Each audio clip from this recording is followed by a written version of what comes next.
löysin tällaisen julkaisusarjan Frontiers in Physiology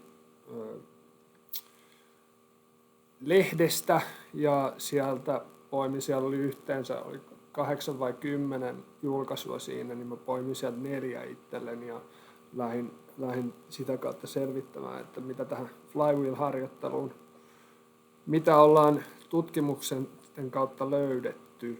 Niin mulla on alkuun pieni esittely ja sitten sen jälkeen katsotaan testauksen puolesta, että miten sitä pystyy hyödyntämään, ja sitten harjoitteluun liittyviä muuttuja asioita, joita otetaan huomioon. Eli lähdetään siinä järjestyksessä liikkeelle. Eli lähteekö tämä tästä? No niin.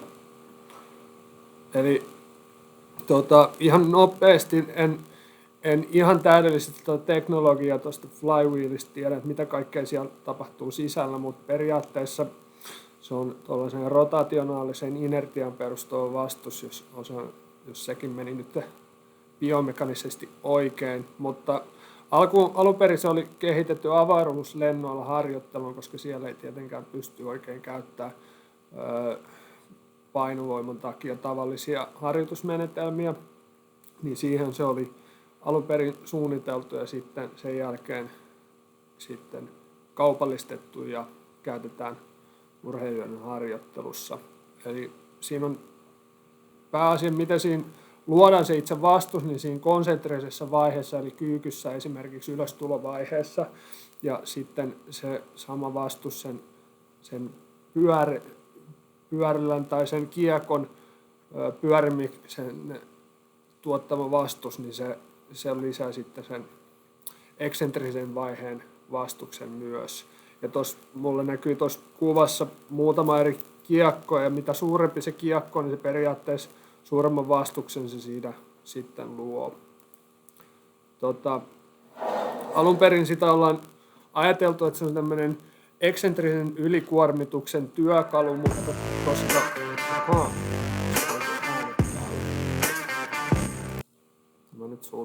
mutta tuossa nyt näkyy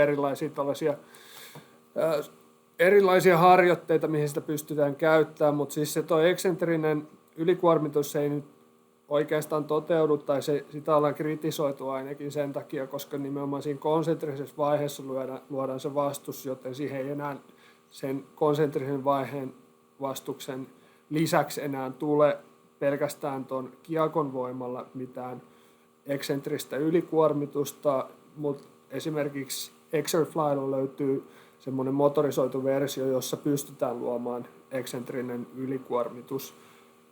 Lisäksi siinä, vaikka siinä ei tulekaan mitään lisää voimaa sen kiekon avulla, niin kuitenkin voidaan jollain tavalla ainakin olettaa, että siinä jarrutusvaiheessa, jos verrataan johonkin muihin liikkeihin, niin siinä mahdollisesti voi tulla kyllä suurempi jarrutusvoima, jos verrataan esimerkiksi vapaisiin painoihin.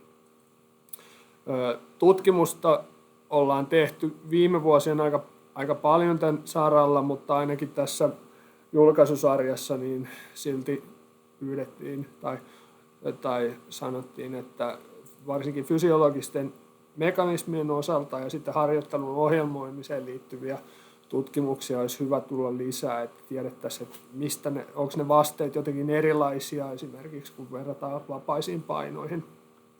Mutta jotain tutkimusta kuitenkin ollaan saatu tehtyä, jota mä tässä vähän purkamaan.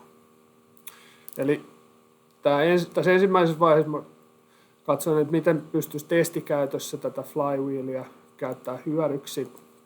Niin ihan tällaisia perustietoja alkuun tähän, eli koska se on tosi uudenlainen testi tai harjoite tai testikäyttöön soveltuva laite, niin se tarvii kyllä tutustumiskertoja, koska siinä vähän itsekin käyttänyt ja siinä on pieni semmoinen oppimiskäyrä sen voimantuoton kanssa, että miten sitä pystyy mahdollisimman tehokkaasti siinä tuottamaan voimaa, mutta kun se testaaminen, niin se soveltuu myös harjoittelun yhteyteen, niin kun sillä on harjoitellut jonkun kerran, niin sitten sen jälkeen sitä mittaamista voi alkaa myös hyödyntää testaamiseen, mikä siinä harjoittelun yhteydessä tulee. Asioita, mitä pystytään mittaamaan siitä, niin on konsentrinen ja eksentrinen tehontuotto. On myös käytetty tällaista konsentrisen ja eksentrisen suhdetta mittaamiseen. Siinä todettiin tuossa yhdessä artikkelissa, että siinä toistettavuus on hieman heikompi, mutta voi olla, että johonkin voi käyttää sitä. Liikennopeus on sitten toinen, mitä pystytään mittaamaan siitä, ja sitä ollaan hyödynnetty.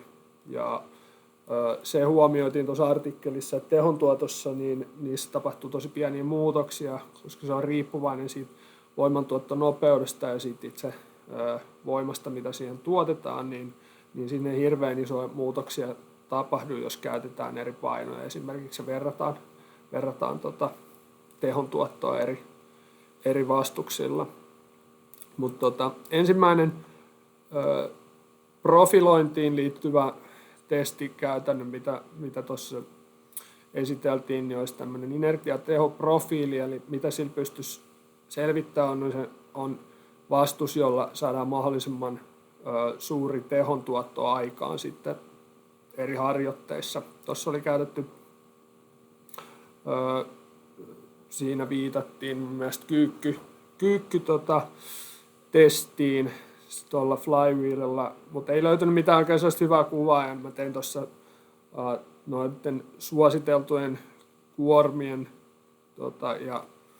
ja noiden kuinka monta eri kuormaa käytetään, niin niiden perusteella ihan tämmöisen keksityn tavan siihen, mutta tässä on X-akselilla eri kuormat, mitä on käytetty, ja sitten tuossa on konsentrinen keskiteho, mitä ollaan mitattu, niin periaatteessa tämän profiilin pohjalta niin voidaan nähdä, että toi suurin teho tuotetaan tuossa 0,075 kilogrammaa per metriä toiseen vastuksella.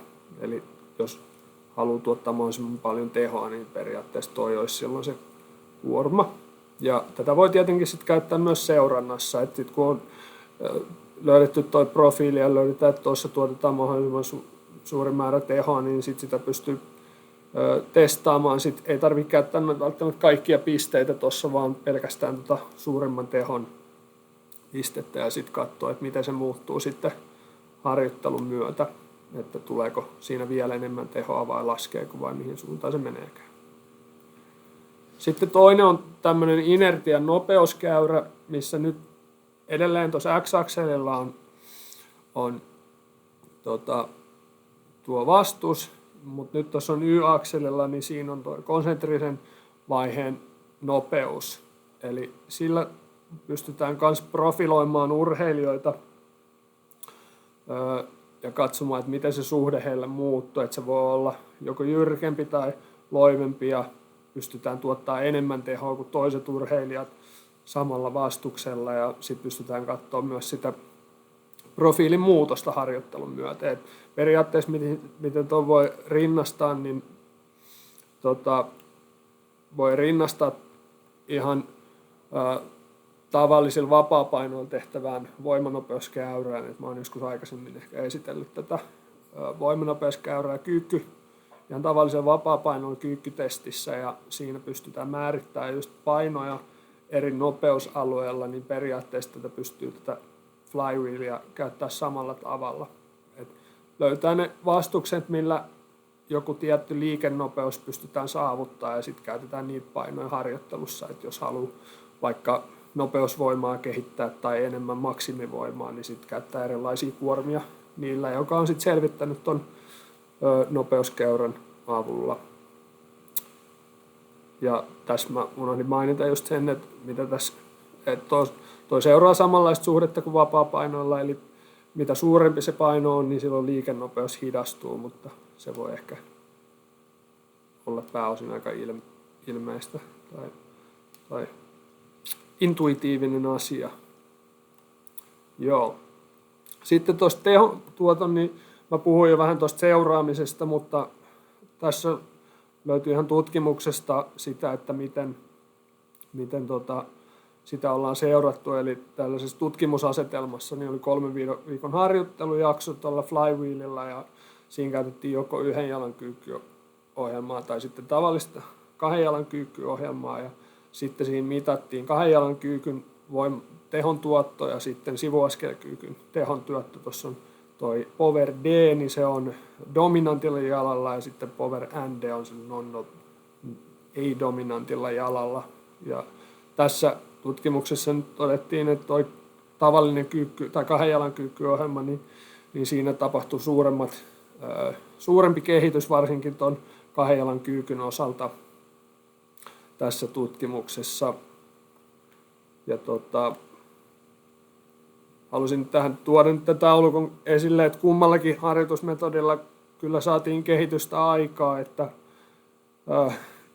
tuossa toi ylempi taulukko, niin se on se yhden jalan kyykky, niin siinä saatiin melkein 20% siihen 2 jalankin kyykkyyn kehitystä. Toki sillä 2 jalan ohjelmalla, niin sillä tuli melkein 40% lisää siihen tehon tuottoon, mutta tässä nimenomaan tehon tuotto oli se mittari, jolla ne selvitti kehitystä. Niillä oli muitakin testejä siinä, mutta tässä näkee, että sen avulla pystyy hyvin seuraamaan sitä, jos on kehitystä tapahtunut. No sitten tuossa harjoitteluosiossa, niin tuossa tutkimuksessa, niin siinä oli lyhyt kirjallisuuskatsaus, että mitä hyötyjä siitä on tästä harjoittelusta saatu, niin juoksunopeuteen, hyppykorkeuteen, suunnanmuutoskykyyn on suorituskyvyn puolesta saatu kehitystä aikaan ja havaittu se tutkimuksessa. Myös siinä viitattiin vammakuntoutuksen ja ennaltaehkäisyn kannalta. En tiedä, onko noita parhaita termejä nyt Suomeen sinne siitä vaan suoraan, mutta siinä on myös havaittu potentiaalia, että se voisi olla hyödyllistä siihen tarkoitukseen myös. Mutta mä otin tuon kuvan tuossa, että tuossa näkee aika hyvin semmoinen nopea voimantuotto, minkä toi flywheel mahdollistaa, että kun sitä on tehnyt jonkin verran, niin siinä kun se mikään objekti ei lennä mihinkään, vaan se palautuu takaisin, niin siinä pystyy aika hyvin nopeassa ajassa tai lyhyessä ajassa tekemään paljon sellaisia räjähtäviä suorituksia. Tuossa kännykässä näkyy vielä, että siinä mitataan sitä tehon tuottoa, joten sitä pystyy käyttämään sitten ihan siinä harjoittelun seurannassa ja muilla tavoin. Sitten yksi ongelma, mikä siinä on, jos verrataan tavallisiin vaikka vapaapainoihin, niin siinä ei käytännössä ole mitään painoa, mikä rajoittaa sen toistojen määrän. Et tässäkin mä silloin joskus Kentuckyssä, kun olin, olisiko joku vuosi 2017 jo otettu tutkimuskäyttöön, ja siinä me tehtiin tämmöinen 3 minuutin testi, ja tuossa taisi olla painavin kiekko, mikä siinä oli, ja yhteensä noita kyykkyjä tuli 64 kappaletta siltä, ei se mitenkään hirveän miellyttävältä tuntunut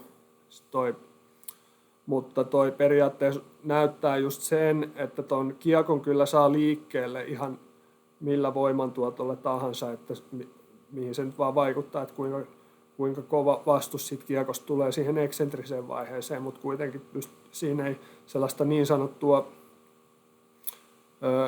maksimitoistomäärää kiekoille ole, mikä pystytään asettaa vapaille painoille, niin se tuottaa sellaisen pienen vaikeuden sillä, että ei voi esimerkiksi prosenttia jostain voimasta tai maksimitoistosta, niin ei pysty asettaa sillä tavalla, ei pysty ohjelmoimaan tuohon jotain kuormaa ja toistomääriä. No, mikä tässä on esitetty ratkaisuksi on se, että sen painon sijaan niin käytetään konsentrisen nopeuden, konsentrista nopeusta siihen ohjelmoimiseen. Et mä näytin aikaisemmin siinä testaamisessa, että konsentrisen nopeudella ja kuormalla niin on semmoinen lineaarinen suhde.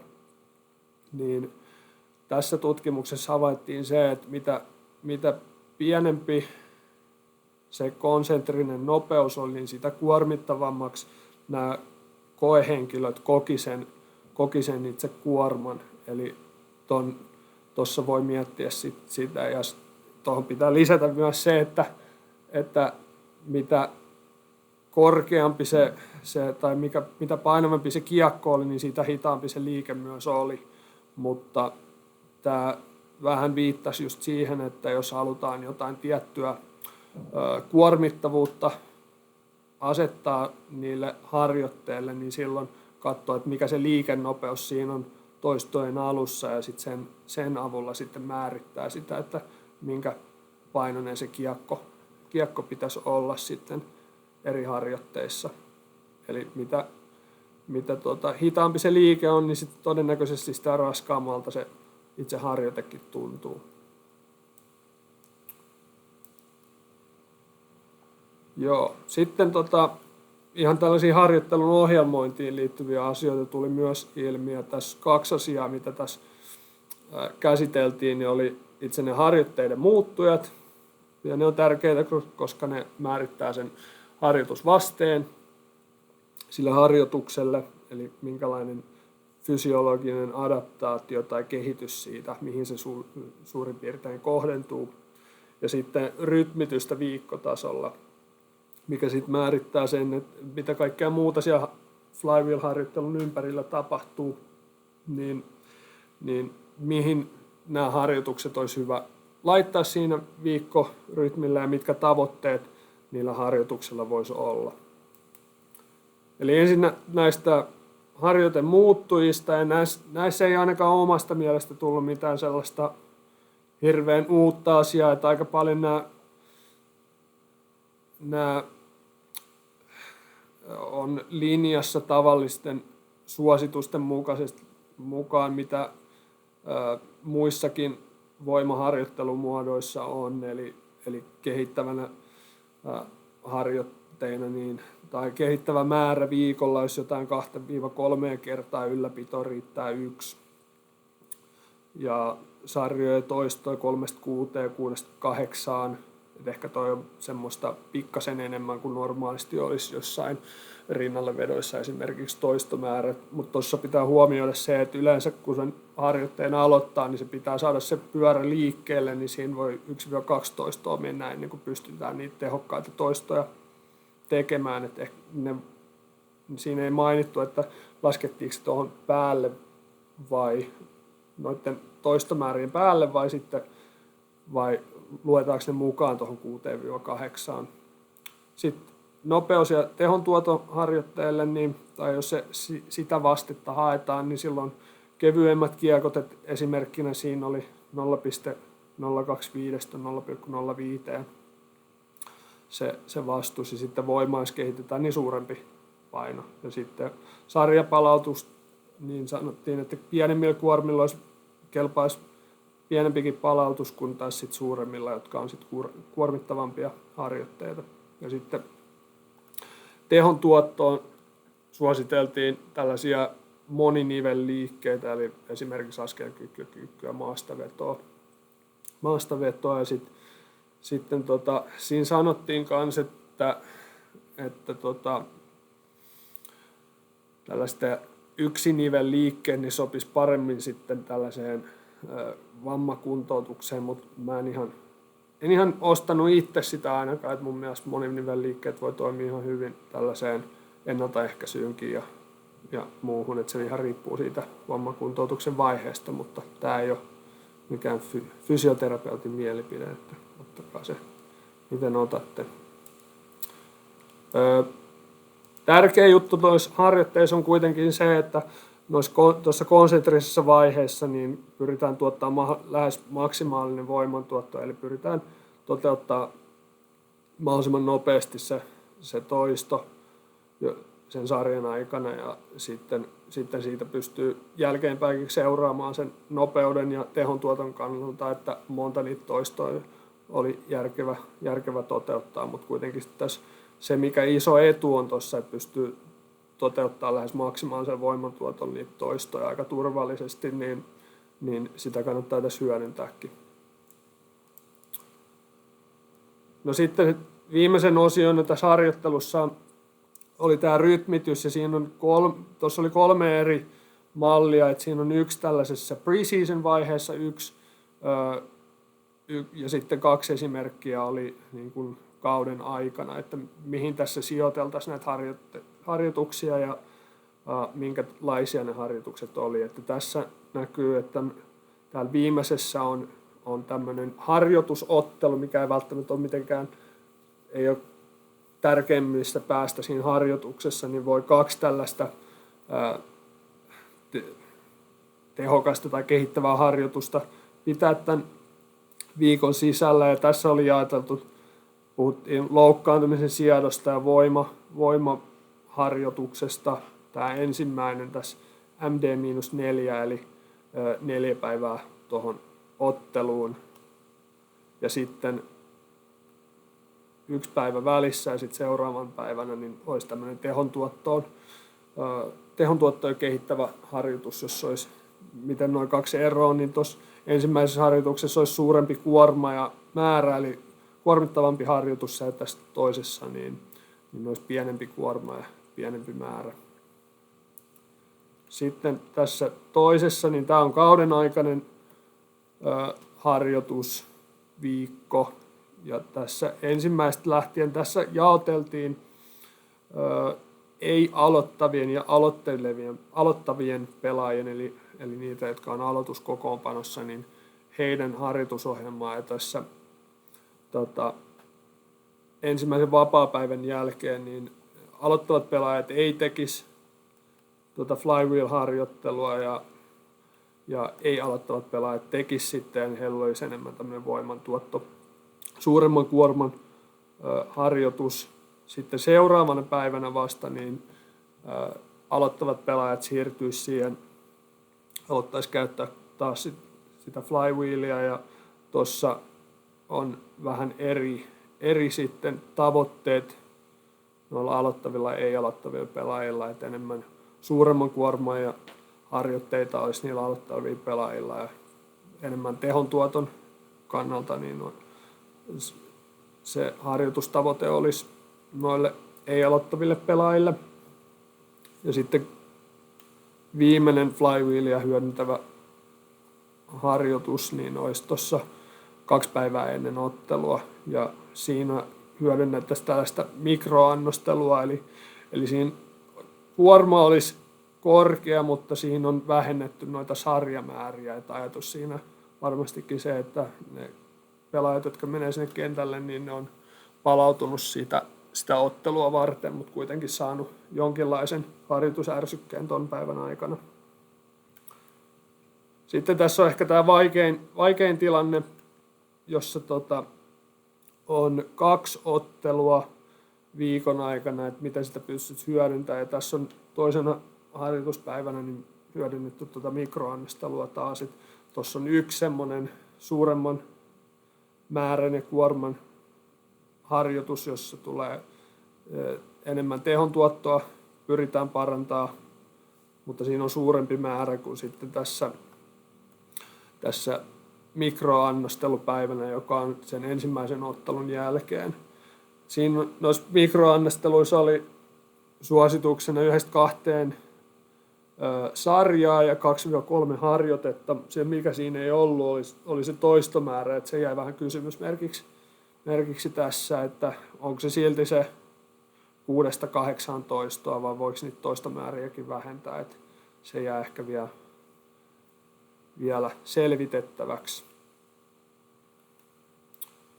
Eli yhteenvetona tässä, mitä mä toin esille, että mitä hyötyä tuossa flywheelistä ensinnäkin on, niin se mahdollistaa niissä liikkeissä nopean voimantuoton ja sitten mahdollisesti siinä jarrutusvaiheessa, missä se pyritään vaihtaa suunta siinä liikkeessä, esimerkiksi kyykyn pohjalta kun lähdetään, niin siinä voi olla, että joutuu käyttämään suurempaa jarrutusvoimaa.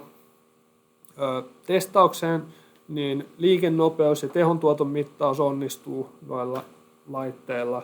Niillä on vähän eri tarkoitukseen, että varsinkin tuo liikennopeus, niin sitä voi käyttää sen voimanopeuskäyrän profiilin tekemiseen.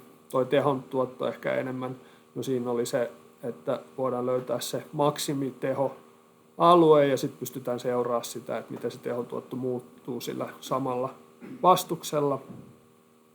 Sitten käsiteltiin, että miten sitä harjoituskuormia voidaan säädellä, niin kun katsoo sitä konsentrista nopeutta. Ja varsin tulee mieleen nyt, että jos tekisi tällaisen liikennopeusprofiilin, niin sitten sen kautta pystyisi säätämään just harjoitusvastusta siihen harjoitteluun.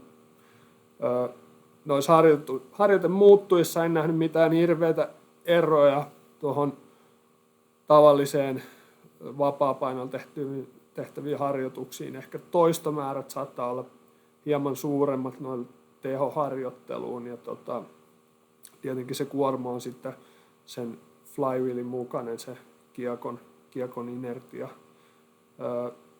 Ja sitten noissa harjoitustavoitteissa, niin niissä on hyvä huomioida se, että missä ajankohdissa on hyvä tehdä sellaista tehokkaampaa harjoittelua ja miten pystytään vielä palautumaan siihen otteluun.